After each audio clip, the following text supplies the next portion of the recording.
You have probably heard of the male advantage. It is the concept that men peak later in life, especially after 30. The idea states that men take more time to mature and to develop physically, mentally, career-wise, and therefore it takes more time to build men's attractiveness. But does male biology agree with this theory, or is it just a fabricated delusion to make us feel better? Let's find out. What exactly is the male advantage? The male advantage theory suggests that guys in their teens and early 20s are just starting to work their way up. And this is a process where guys are confused, looking for answers, feeling like they're behind, and basically just starting out their adult life. To sum it up, guys are just hustling without any major results.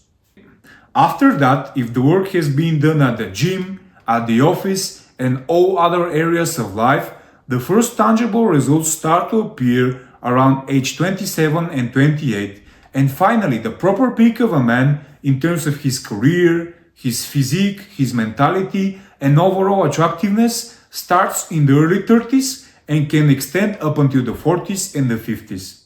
The theory is meant to give perspective to younger guys, and I think that it is correct because success in all areas takes a lot of time.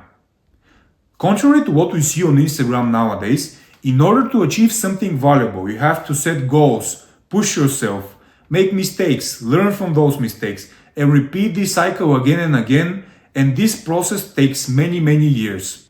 If you look at the best male professionals in all fields, whether it's businessmen, academics, musicians, actors, or others, it's usually men in their 30s, 40s, 50s, or beyond. After establishing the male advantage, let's see how exactly does male biology influence and affect the male advantage. We know from the data that testosterone peaks around age 20 for men, and those high levels of testosterone remain steady throughout the 20s and start to decline slowly after age 30.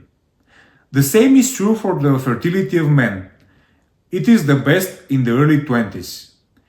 At first glance, it seems that the overall health and abilities are the best in the early to mid-20s of a man. So doesn't the data contradict the male advantage? Well, there are a few key elements that develop later that make the difference. Firstly, guys enter puberty later than girls, around 2 years later on average. Our rational thinking and our goals and ambitions also develop later. And finally, the prefrontal cortex develops later for men.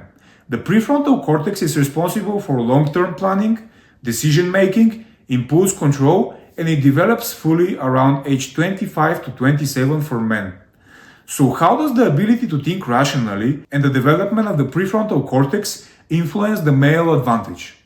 In order to achieve success in different areas of your life, you need to think logically, you need to gather knowledge, you need to use this knowledge, you need long-term planning and decision-making. All of these cognitive features accumulate later in life for men due to our biology, and therefore it makes sense that major results and our peak attractiveness will occur later in life, mainly after 30. This relationship is true not only between age and success, but also between age and health.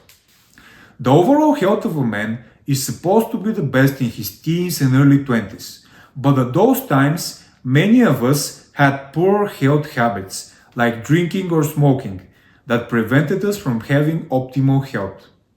Once we improve our habits after we realize what we were doing wrong, we experience better health.